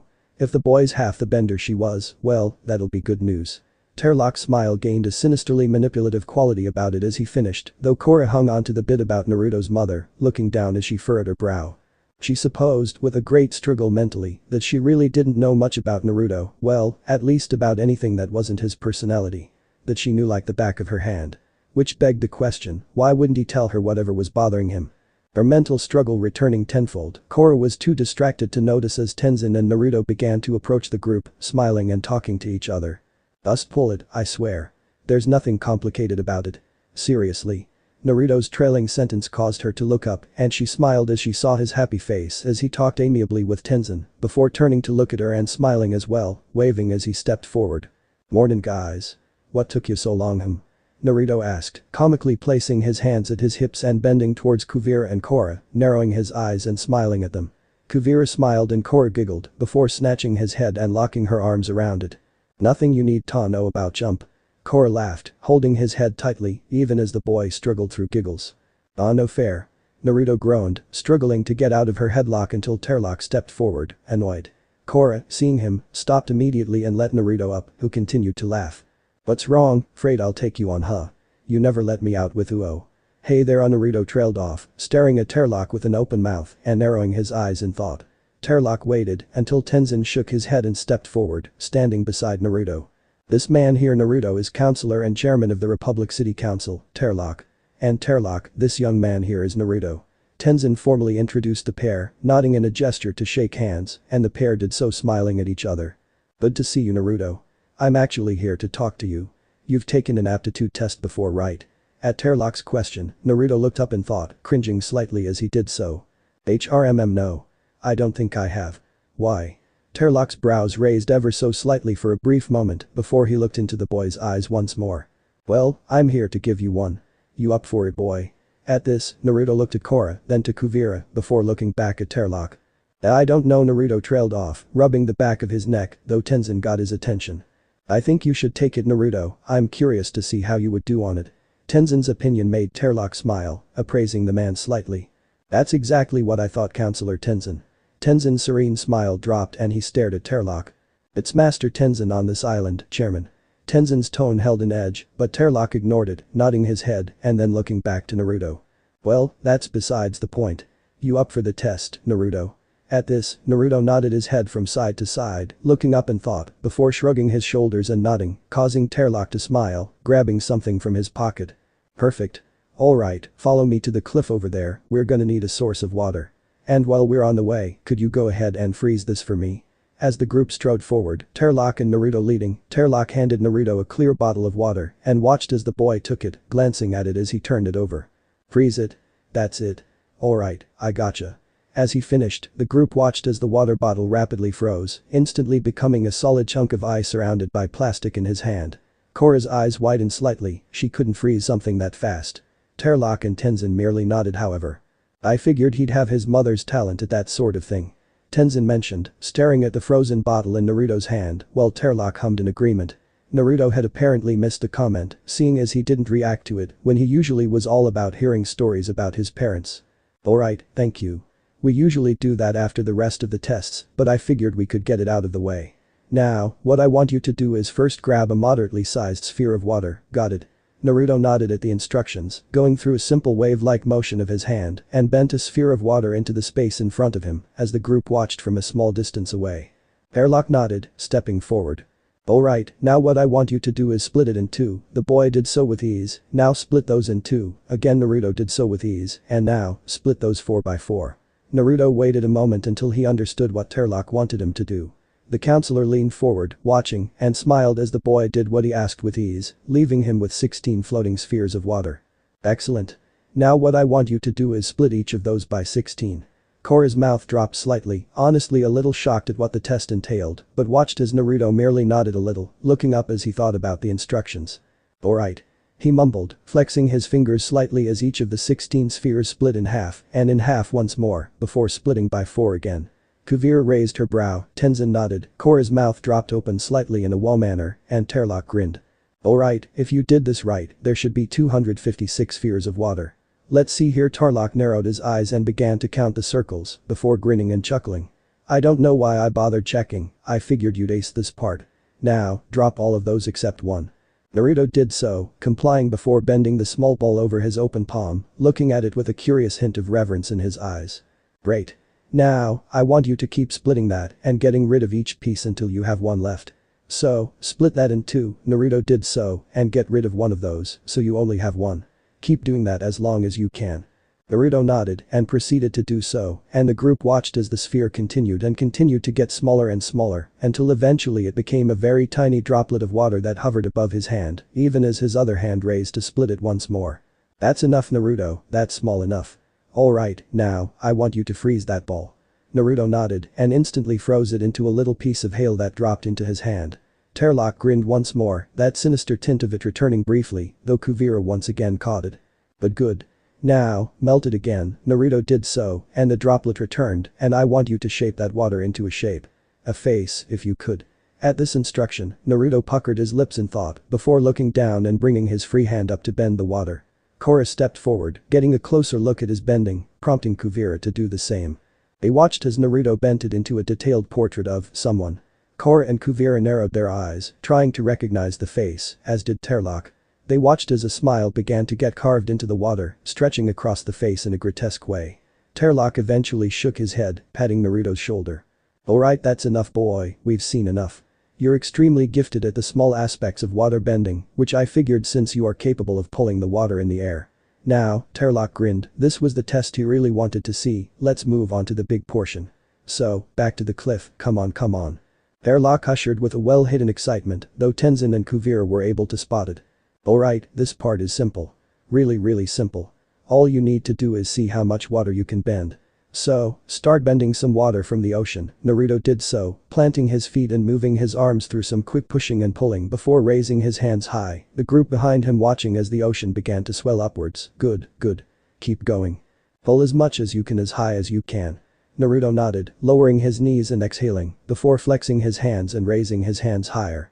The ocean parted, a massive pond swelling upwards into the air in a fantastic wavy display of waterbending. The group watched as thin tendrils of water began to pull upwards from the ocean, continuing to add on to the massive sphere that was forming in the air. Turlock grinned, egging the boy on as he leaned over the railing, staring at the sphere. The group behind Naruto, however, caught the way his footing slipped slightly, the boy's eyes widening as his arms tensed slightly. Naruto had begun to worry. He'd never bent this much water, and he was continuing to add more. He could feel the way his control of the water was slipping, the way his footing was slipping, the way he was losing his focus. But, suddenly, a kiss upon his brow. His muscles relaxed, the water he was bending stilled, and he stood up straighter, his footing regained. She'd help him. Tenzin, Kuvira, and Korra watched with open mouths as the air above the sphere began to form tendrils that began to feed into the sphere, adding mass to it, while the tendrils on the bottom began to dissipate and dip back into the ocean. Turlock's grin grew that sinister hint to it as a full-blown tone, though facing away from everyone he didn't care. This was perfect. Yes, good. Now, heave it back at the ocean with all of your might. Turlock demanded, backing up behind the boy and watching as he moved. Slowly, Naruto began to rock forward and back on his heels, the sphere mimicking his motions as he did so. It began to get more and more viscous, launching in random directions but never losing water, until eventually Naruto dropped his hands quickly, his whole body heaving forward to the point that he had fallen onto his knee. Turlock paid no mind, though Korra and Kuvira stepped forward to see if the boy needed help, but the deafening splash was enough to pull their attention away from him towards the ocean, as it swelled upwards from the force of suddenly regaining such a vast quantity of water.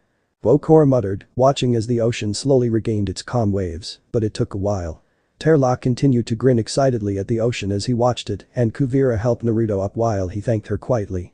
Tenzin stepped forward, placing his hand on Naruto's shoulder. While it is truly wonderful to see another Uzamaki again, be careful, Naruto. With bending this strong, it's very easy for you to bring harm to someone, even your allies. Tenzin whispered into the boy's ear, while everyone else was still distracted as they took in what Naruto had done. The boy turned to look at Tenzin with serious eyes, though the monk shook his head. You don't have to assure me, I know you'll be fine. But, I want you to know something. Tenzin turned the boy and him away from the group, pulling Naruto a little closer to him. Your mother spoke of a very grave price for this type of bending. She was rather secretive about it, and I respected her enough not to pry, but be careful, Naruto. Sincerely, the world has no need to lose you right now. Tenzin's voice gained a softness to it as did his face, remembering what had happened to Kushina and Minato. I hope to not have to bury another Uzumaki, Naruto. With that final sincere hope, Tenzin withdrew from the boy's personal space and approached Turlock, who continued to stare out past the railing towards the ocean. I don't know what you're planning on, counselor, but I doubt I will agree to it. Tenzin stated passively, staring at the sun's reflection across the water. Turlock suddenly turned to look at him, a brief almost animalistic hatred had flashed across his eyes, and Tenzin was sure what he had seen wasn't a reflection from the sun, but it was quickly covered by that patented Turlock charisma. "Oh, it's not much, I simply want the boy to join my task force. We could really use him in the war against the equalists." Turlock's grin irritated Tenzin to no end, even as the man's arms went out and he shrugged his shoulders. "That's not going to happen, Turlock, and you know it. The boy is Korra's friend, and he has helped her make significant progress with the spiritual side of her position as avatar. The boy's presence is good for her, and her presence good for him. I will not allow you to take that away from either of them." Tenzin stated with an edge to his voice, narrowing his eyes at the waterbender, who only grinned back. "Well then, we've already got a meeting today. Let's take it to a vote." Tenzin didn't want to, but he couldn't exactly refuse to. He merely nodded his head, turning towards the three miners and approaching them with a heavy sag to his face. We've got a meeting to go to today, so you're all free to do what you like, even if it's that repulsive act you call a sport. Just be careful today." Tenzin told them, getting a beaming smile from Korra, while Kuvira and Naruto looked passively elated. "Come on guys, let's get out of here. Republic City, here we come."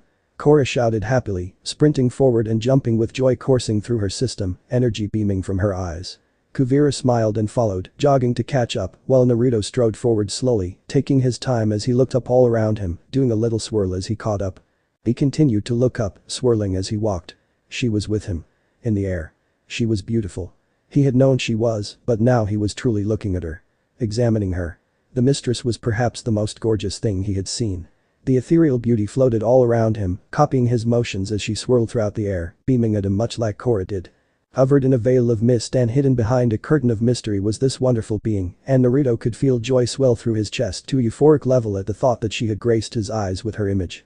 The girls turned to watch him swirling with his arms wide out, an open-mouthed smile on his face, as his eyes tracked some unseen thing in the air. And, they smiled. The happiness exuding from him was contagious.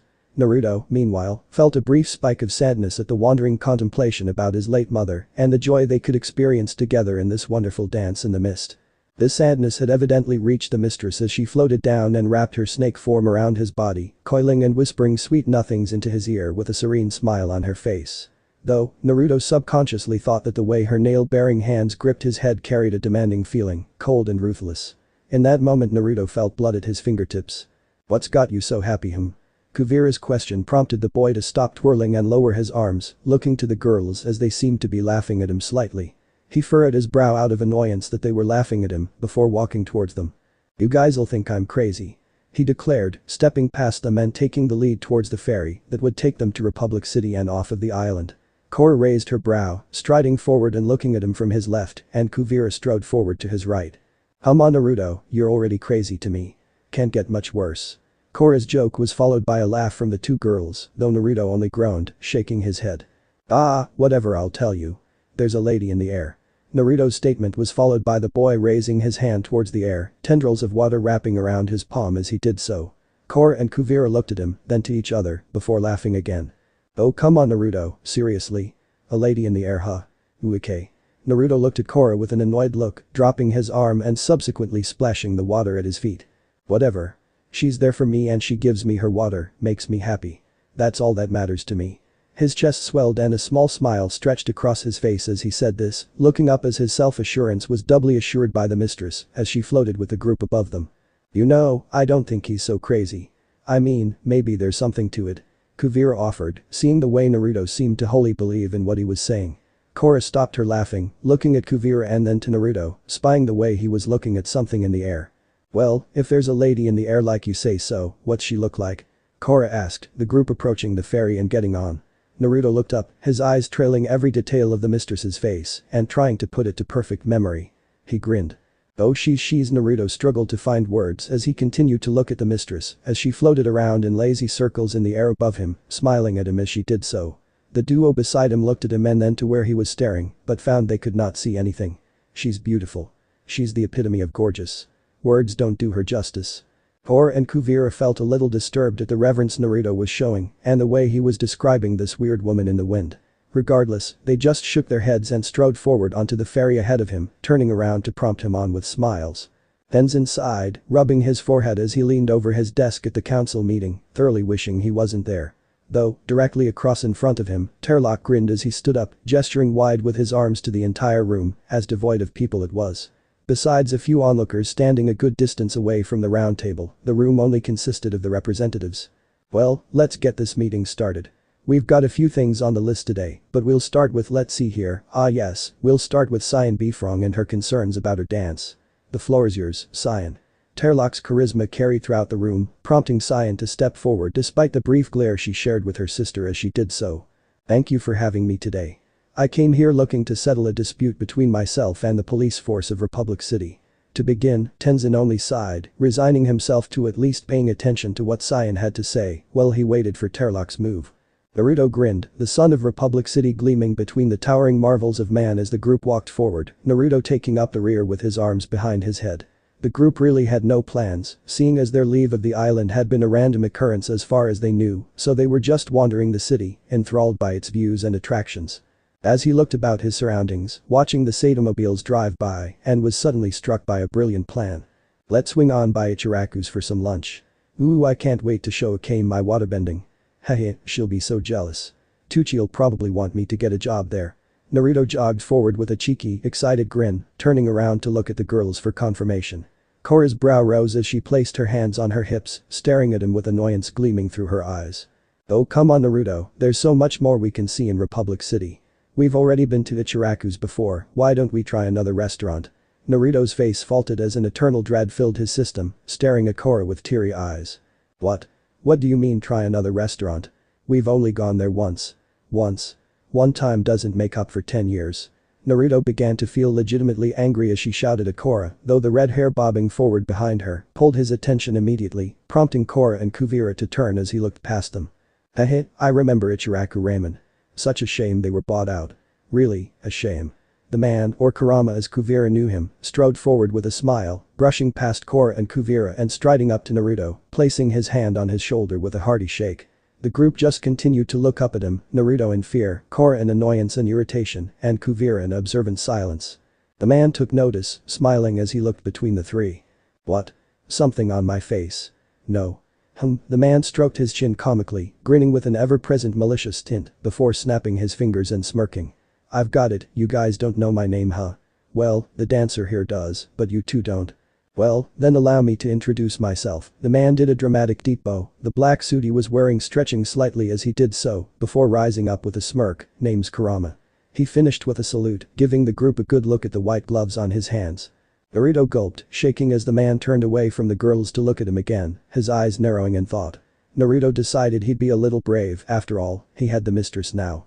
What are you doing here? Kurama grinned at his question, his eyes gaining an energy to them that Naruto couldn't recognize. Well, I'm on my way to the council.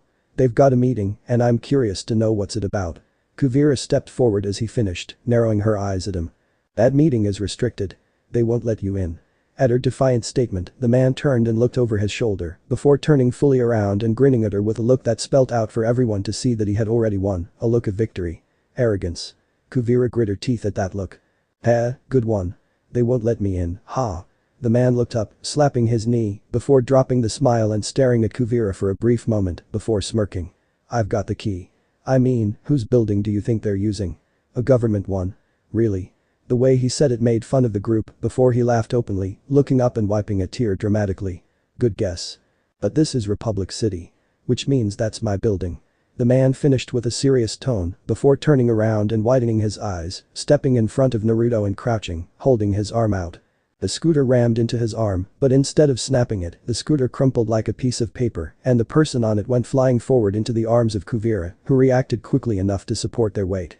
Kurama growled, standing up and dislodging his hand from the now totaled scooter, and snarling at the way his glove was torn and stained with oil. Great. Uggle. Clean this shit up. Kurama shouted, and Naruto went to do so, but Kurama pulled him back, pointing at three men that rushed forward and pulled the scooter away quickly. They had appeared from seemingly nowhere, and Kurama grinned, leaning down to whisper in Naruto's ear, people really are pathetic aren't they? Flash a little power and they'll do whatever you want. He finished with a hearty rub of Naruto's shoulder before striding forward away from the group, saluting without looking at them. Naruto watched him leave and tried to rest his beating heart. Sorry. I didn't see you guys. A feminine voice pulled Naruto from his staring, prompting the boy to turn around and watch as the rider pulled off their helmet, ebony hair trailing it in a wave that led to a pale-faced girl who looked forward with worry, turning around to look at Kuvira. "Thank you for catching me. I didn't think he." The girl trailed off as she turned around to notice that both the man she had hit and her scooter were gone. "Wow, my bike." The girl screamed, rushing forward with an angry snarl and looking all around for the man she had hit, but finding no one except Naruto. Reacting in her anger, she latched onto Naruto and began to shake him vigorously. "Where's my bike?" She growled at him, getting real close to his face and glaring at him. Naruto began to sweat, stammering for an answer until Korra stepped forward and pulled Naruto out of the girl's arms. Alright, that's enough. Naruto here did nothing, the man you had walked away and your bike is. I don't know where your bike is." Korra finished weakly, scratching her face in embarrassment. Her words did seem to at least calm the girl somewhat, though she was clearly still irritated. "Ah, it's fine. My dad'll just give me a new one." The girl looked down, rubbing the bridge of her nose as she groaned, before looking up and smiling. "Well, guess there's nothing I'll be doing today. I'm Asami Sato, you guys." She offered her hand forward, and Korra took it with a hearty grip and a grin. "Korra. Nice to meet you." Asami smiled, nodding at Korra, and then moving towards Kuvira, who took the hand with a controlled grace and nodded slowly, smiling with a serene face and calm eyes. "Kuvira. Pleasure." Asami smiled and nodded again, and then moved towards Naruto, who grabbed her hand and shook it slowly, still a little frazzled from what she had done to him. Naruto. Naruto Uzamaki." Naruto felt his chest fill with a happy feeling of pride at his last name and a tad bit of grief before Asami's eyes widened and she grabbed his hand with both of hers. "You're in Uzumaki. Wait, that means you're the Uzumaki, aren't you? Oh, you were that waterbender they talked about on the radio last night, you know, with the air and stuff." Asami shook his hand vigorously in excitement with wide eyes. Naruto stepped back a little in surprise before Asami realized what she was doing and had the decency to blush and release his hand, stepping back. Sorry, just my father used to talk about this great woman he had met. Kushina Uzumaki. And then last night when practically all of the radios were talking about you, well, he seemed genuinely happy. Well, I haven't seen him that way in a while." Asami admitted, looking at Naruto with a calm joy in her eyes. Kuvira from her spot aside Korra watched as a gleam, one she hadn't recognized before, flashed across Naruto's eyes as Asami spoke of his mother. She could see the way his body tried to urge him forward, propel him towards stories of his mother like it had before, but he stopped himself. The boy closed his eyes briefly before opening them with a smile, waving his hand in a gesture to say that everything was fine. Don't worry, just part of the charm that is Naruto Uzumaki." The boy offered, snapping his finger towards Asami and grinning, his teeth glinting in the sun. Korra burst out laughing, slapping her knee. "Haha, charm." She muttered through the last vestiges of her laugh as she wiped a tear from her eye. Kurama's violet eyes gleamed as he strode forward through the rather empty hall, grinning confidently as he watched the meeting take place. Chief Bifron was there, and from what Kurama knew, which was a lot, she was trying to ensure that there was police protection at her sister's dance. Reasonable enough. If the other Bifron wasn't blinded by what she was trying to do, she'd be able to see the care behind it. But alas, showing the world the piece it desperately wanted to believe was perfect was more important to Cyan. Kurama only chuckled, announcing his presence with said chuckle as she strode forward, patting Lin's shoulder and keeping it around them as she grinned at the counselors. Come on Lin, police don't need to be there." The chief of police withdrew from his arms quickly, backstepping and preparing to launch her cords towards him, but Kurama only turned and looked over his shoulder at her, his eyes gleaming dangerously. "Try it. Please. Please try it." He goaded seriously, his voice losing that joyous tone it always seemed to have. For her part, Lin managed to hide the way her spine shook and her body shivered at his words before standing up stiffly and returning to her spot beside Cyan. Kurama only grinned at her, returning his attention to a now tense and stiff group of counselors. "I will be attending the dance. With my attendance comes my protection, you all know that." Kurama grinned, gesturing around the room and finishing as he stared at Lin, "So there really doesn't need to be any police there. The concern is always appreciated, Lin, but it ain't needed. I got this one." Lin's jaw flexed at his words, glaring at him. "We cannot put the safety of the Zaofu dancers within the hands of a beast such as yourself." Lin growled, and Cyan glanced at her sister briefly before returning her attention to the man she faintly remembered, who only grinned, looking at Lin. "Well, it'll be in my hands regardless. You all have an equalist problem, yeah?" Kurama turned around as he asked the question, before staring at Turlock, putting together a little task force. Heh. He did a little jazz hands gesture as he mentioned the task force, grinning when Turlock glared. "But, you've got a problem and a venue to pursue its solution, but you don't have a starting line, now do you?" Kurama grinned as he turned and then stopped as Turlock stood up quickly. We have identified confirmed equalists members and sympathizers within Republic City and we plan to act accordingly. He grinned as he finished, though it dropped when Kurama's grin didn't falter, in fact it stretched. Really? Good for you, you're making some progress. Kurama clapped sarcastically and then suddenly dropping his act and dropping the bomb. Uzamaki. The room remained silent and Turlock grit his teeth, prompting Kurama to smirk. See what I mean? Sure, you can catch your little sympathizers and grunts, but they'll only turn to martyrs. It'll rally the people to the equalist cause and become a bigger problem than you want. The man you want is Amon. Real sneaky son of a bitch. Kurama literally growled as he finished that statement, glaring at nothing.